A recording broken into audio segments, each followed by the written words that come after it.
पहा आपलं discount and commission topic चालू आहे, हे की नाही. डिस्काउंट अँड कमिशन मध्ये डिस्काउंटचा भाग बघितला आपण, त्यानंतर कमिशन पण बघितलं. आता जे आहे ते रिबेट. आता आपल्याला रिबेट बघायचे. रिबेट काय असतं? आता एक लक्षात ठेवा, जे डिस्काउंट असतं हे डिस्काउंट आपल्याला प्रत्येक एका वस्तूवर असतं. समजा एक तुम्ही ड्रेस खरेदी केलाय, हे की नाही, त्या ड्रेसवर तुम्हाला डिस्काउंट दिलं जातं. मग ते काय म्हणतात? किंवा एक ड्रेस खरेदी केलाय, ठीक आहे, एक गर्ल्स ड्रेस आहे, एक बॉयजचा ड्रेस आहे, ओके. मग त्या दोन्हीवर डिस्काउंट वेगवेगळा असू शकतो. त्या दोन्हीवर डिस्काउंट वेगवेगळा असू शकतं. गर्ल्सच्या ड्रेसवर 10% डिस्काउंट असतं, तर बॉयजवर समजा त्यांनी म्हटलं 5%. म्हणजे डिस्काउंट देयर आर डिफरंट. दोन्हीमध्ये काय आहे? डिफरंट आहे डिस्काउंट मध्ये. परंतु डिस्काउंट जे दिलं जातं ते प्रत्येक वस्तूवर दिलं जातं, एका वस्तूवर. म्हणजे मुलींचा ड्रेस असेल त्याच्यावर वेगळं डिस्काउंट, मुलाच्या ड्रेसवर वेगळं डिस्काउंट, किंवा जेंट्स जे असतील त्यांच्यावर पुन्हा काय घेत असतं त्याचा डिस्काउंट वेगळा असतो. परंतु रिबेट मध्ये कसं असतं? रिबेट कसा भरला जातो किंवा रिबेट कसं दिलं जातं? एका दुकानात गेलात तुम्ही, कपड्याच्या दुकानामध्ये गेला असता, तर तिथं तुम्ही काय केलं? एका मुलीचा ड्रेस घेतला, मुलांचा ड्रेस घेतला, एक पुरुष आणि स्त्री या सगळ्यांची एकत्रित ड्रेस घेतले, चौघांचे. मग त्या चौघांच्या ड्रेसची टोटल केली जाते आणि त्याच्यावर रिबेट दिलं जातं. म्हणजे 4 वस्तूंची किंमत एकत्रित करायची आणि त्याच्यावर रिबेट दिलं जातं. डिस्काउंट तसं नसतं. डिस्काउंट मध्ये काय असतं? किंवा वेगवेगळ्या प्रत्येकाला वेगवेगळं डिस्काउंट दिलं असतं, ठीक आहे. म्हणजे मुलीचा ड्रेस असेल त्याच्यावर डिस्काउंट वेगळं, मुलाच्या ड्रेसवर वेगळं, जेंट्स जो असेल त्याच्या ड्रेसवर वेगळं, लेडीजचा जो असेल त्याच्यावर डिस्काउंट वेगळं. तसं रिबेट तसं असत नाही. रिबेट काय असतं? किंवा तुम्ही चौघांचे पण ड्रेस खरेदी करा, खरेदी केलेली टोटल जेवढी अमाऊंट होईल त्याच्यावर रिबेट दिला जातो. म्हणजे अगोदर तुम्हाला इथं टोटल काढावं लागते. समजा एखाद्या दुकानामध्ये सामान आणायला गेलं, खरेदी करायला गेलं, किराणा सामान, सर्व किराणा सामान तुम्ही खरेदी केलं असेल, सगळ्यांची टोटल केली जाते. आणि जर समजा टोटल अमाऊंट तुमची झाली, टोटल 1000 रुपीज, तर याचा रिबेट आहे 10%. तर काय करणार तुम्हाला? 1000 चे 10% काढावं. म्हणजे किती रुपये रिबेट भेटलं? ₹100. 100 रुपीज तुम्हाला त्या ठिकाणी रिबेट भेटलं. मग या 1000 रुपीज मध्ये काय असेल? वेगवेगळं सामान असेल तुम्ही खरेदी केलं, परंतु त्याची डिस्काउंट एकत्रित केला नाही, म्हणजे त्याला रिबेट म्हटलं जातं. की तुम्ही एकत्रित वस्तू किती रुपयांचं टोटल सामान खरेदी केलं असेल त्याच्यावर रिबेट दिला जातं. कळलं का?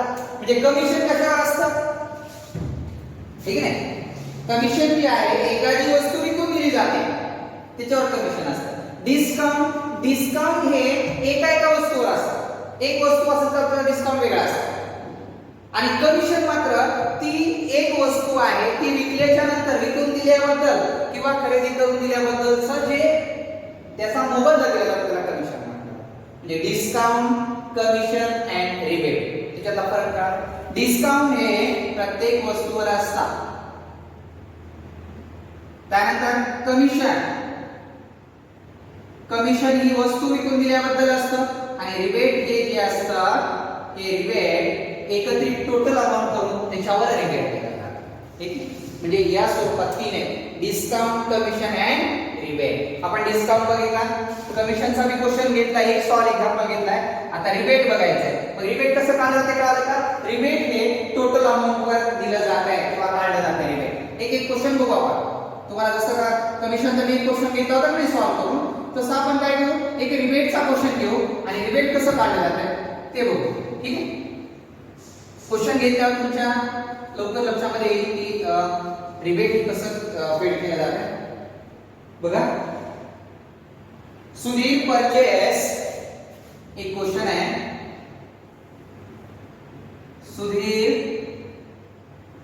परचेस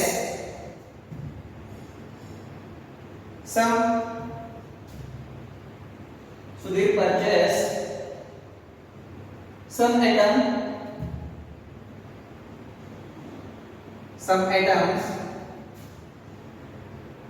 2 bedsheet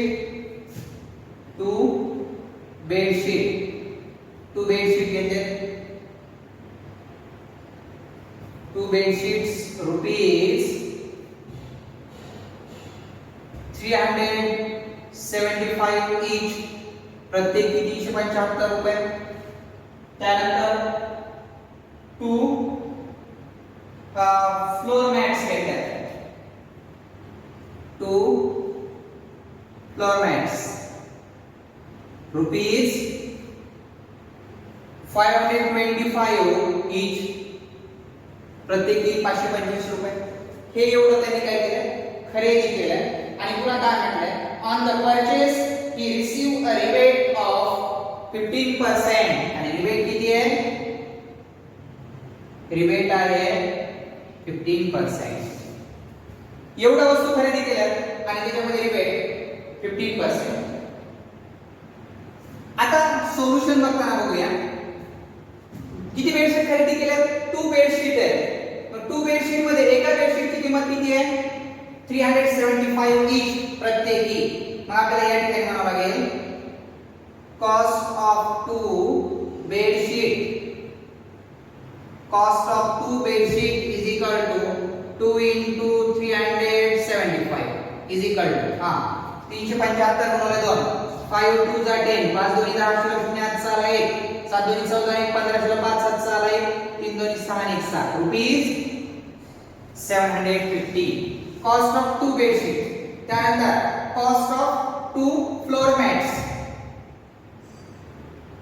कॉस्ट ऑफ 2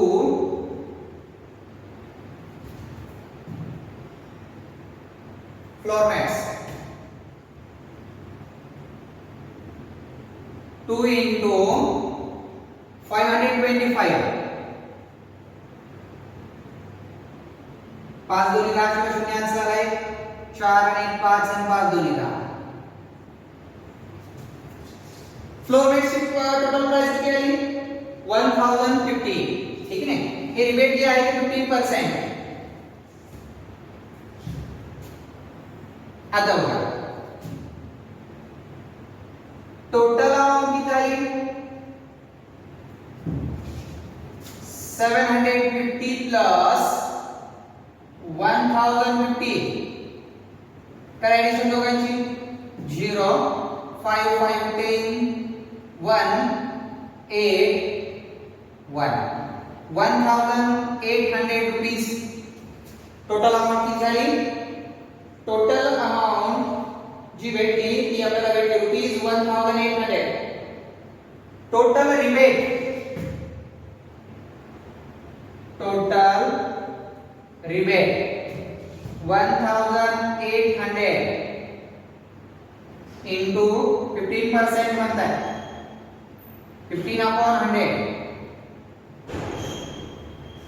हे 2 शून्य, हे 2 शून्य, 18 into 15, 18 2 36, 18 3 54, 18 4 72, 18 5 90, 18 1 18, 18 आणि 9 27 का, 18 आणि 9 किती झाले 27. म्हणजे या ठिकाणी total rebate given on mark price किती रुपये रिबेट झालं, रिबेट आहे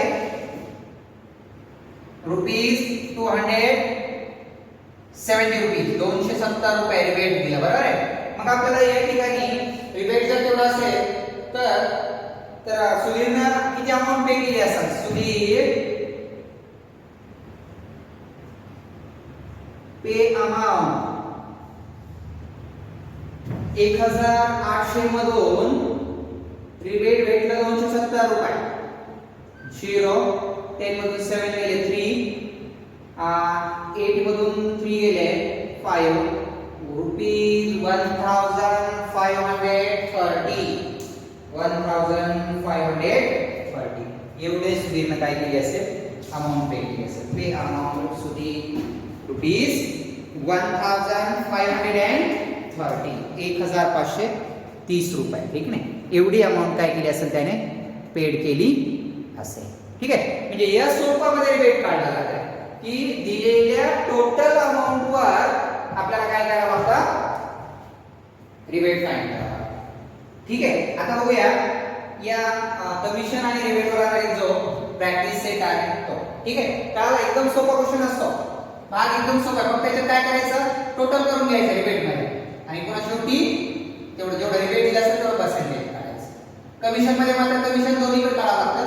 एखादा लँड जर परचेस केला असेल तो पण आणि सेल केला असेल ते पण, दोघांचं एकत्रित कमिशन तुम्हाला त्या ठिकाणी काय करावं लागतं, काढावं लागतं.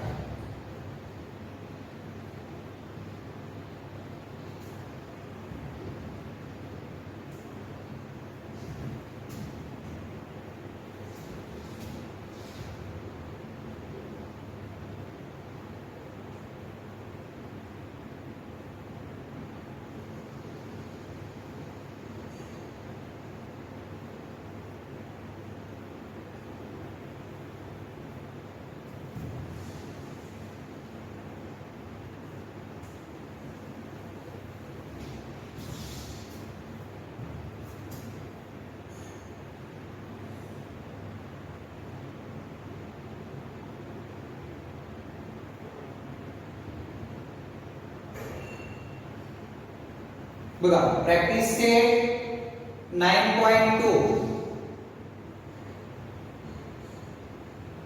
प्रॅक्टिस सेट 9.2 त्यातला क्वेश्चन नंबर फर्स्ट नंबरचा क्वेश्चन काय John sold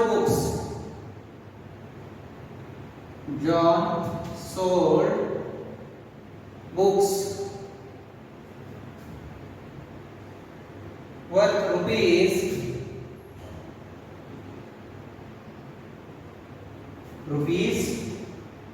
4,500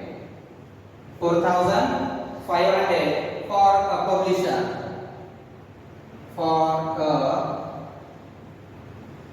publisher for this is received 50% commission 15% commission त्याला 15% कमिशन भेटणार आहे complete the following activity and to find the commission John obtain find the commission काढायचं कोणाचं जॉनचं मग सेलिंग प्राइस ऑफ बुक हे जे sold price John sold price आहे तर आपण सेलिंग प्राइस असं म्हणू शकतो सेलिंग प्राइस आहे 4,500 ओके सेलिंग प्राइस आहे 4,500 rate of commission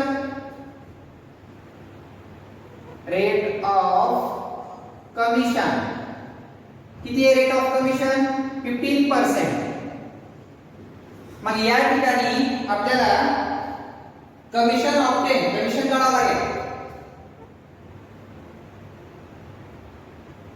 commission obtain bye John किती रुपये जॉनला कमिशन किती रेट सेलिंग प्राइस आहे 4,500 into 15% आहे ना 15% म्हटलं की काय होणार ना 15/100 पर्सेंटेज म्हणजे हे दोन शून्य कॅन्सल हे दोन शून्य कॅन्सल 45 into 15 15 5 75 ला 5 47 7 15 60 आणि 7 67 रुपीज किती आला मग 675 रुपीज कमिशन या ठिकाणी